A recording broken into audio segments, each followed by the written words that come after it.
Listen up, smarty pants. Here's the deal. Your very smart brain has been a huge advantage for you in your life. Your intelligence has probably gotten you good grades and gotten you into good schools and important rooms. It's probably even kept you from being rejected or hurt because you have a higher than average ability to predict something that could happen and solve for it before it happens. And your very smart brain, combined with your ambition and drive, has created a lot of success for you. But now you're stuck because, sure, you can work a room and you can win a case and land the deal, but there's a question that your smart brain has still not been able to answer. If I'm so smart, why can't I figure out how to be happy?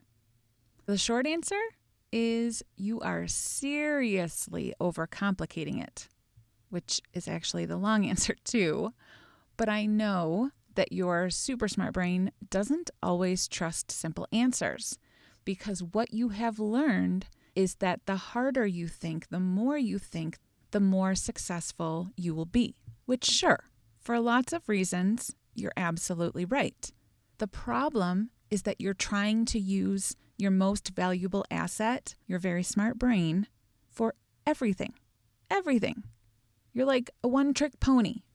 To be fair, you're like a one-trick purebred, or what do you call them? Thoroughbred. You're a one-trick thoroughbred pony, but still just one trick.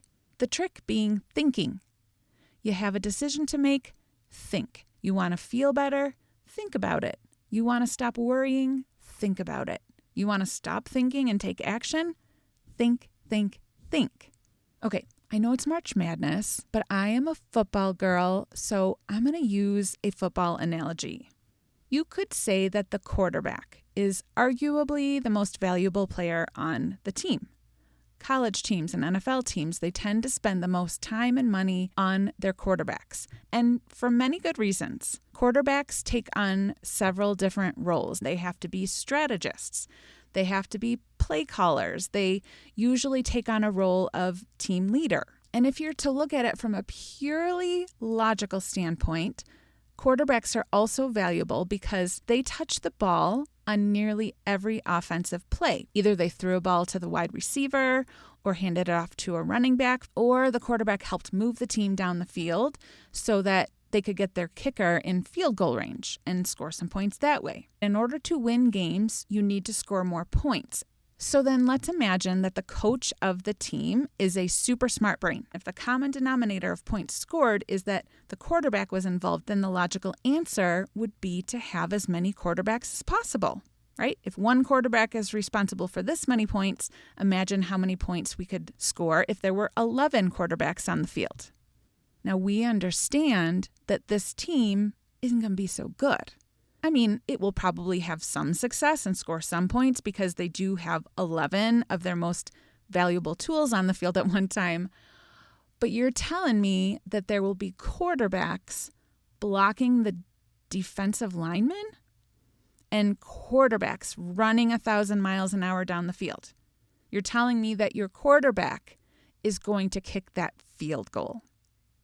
Just because your quarterback is your most valuable asset does not mean they are good at everything. And it's the same for you. Just because your very smart brain has helped you solve problems and create success doesn't mean that you should use it for everything. Not every problem is a thinking problem. For example, feeling burnt out, overwhelmed, stressed, not a thinking problem. But what do you do every time you feel overwhelmed? I have a client with a super smart brain, a very successful career that she really does love, and yet she's miserable. We started working together because she wanted help understanding her dysregulation patterns.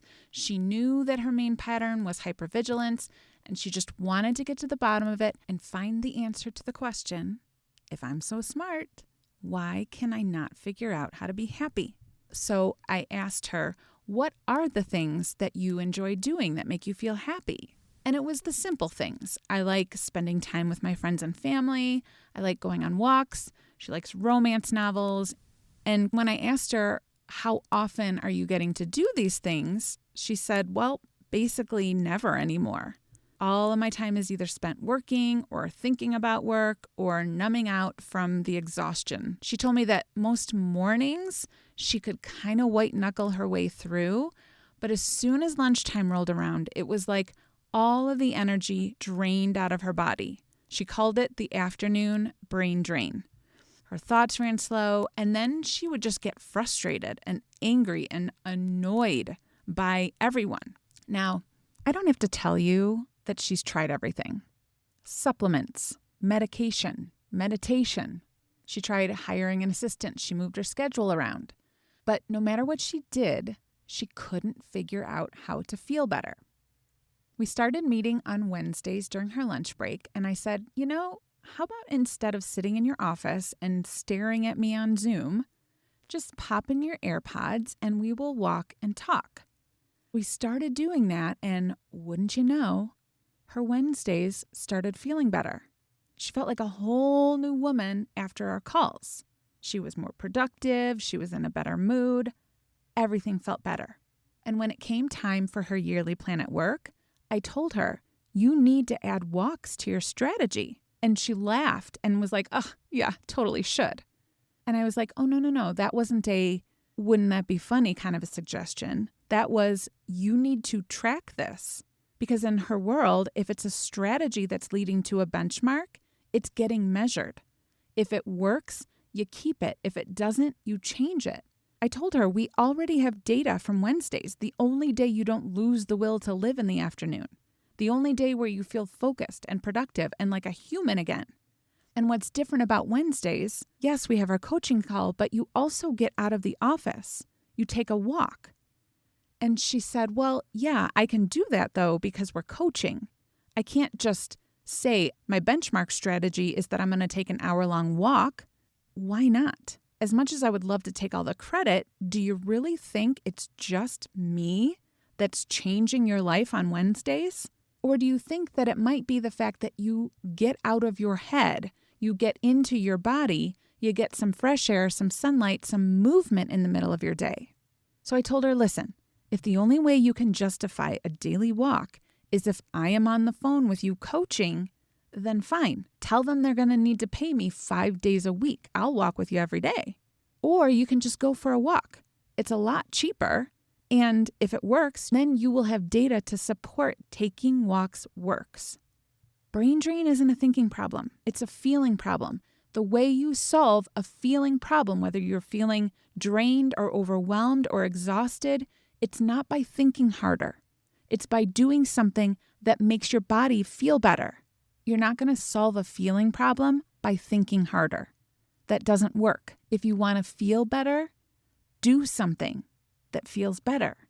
If going for a walk makes you happy, go for a walk. And I know your brain loves trying to poke holes in why this simple answer cannot be right.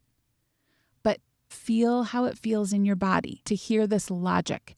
If you want to feel better and you do more things that make you feel better, you will feel better. Let your valuable asset have some time off. Let your smart brain rest.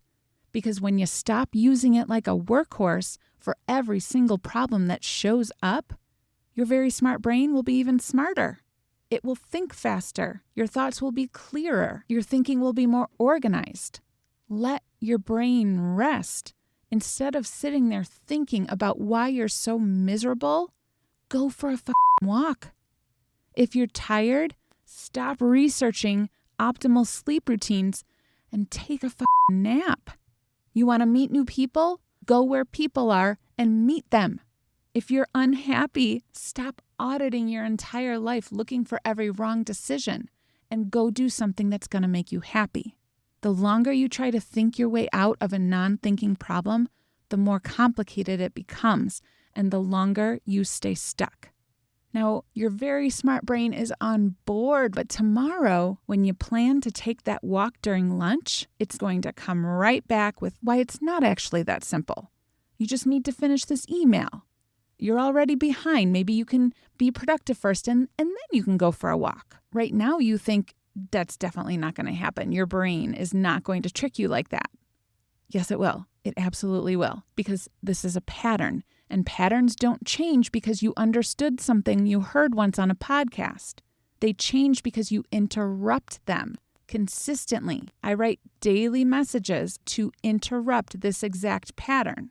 Do not depend on your brain to not complicate it tomorrow, because I love your very smart brain, but using it for everything, not very smart. The link for the daily recalibration is in the show notes. I will see you in your inbox. Thanks for listening.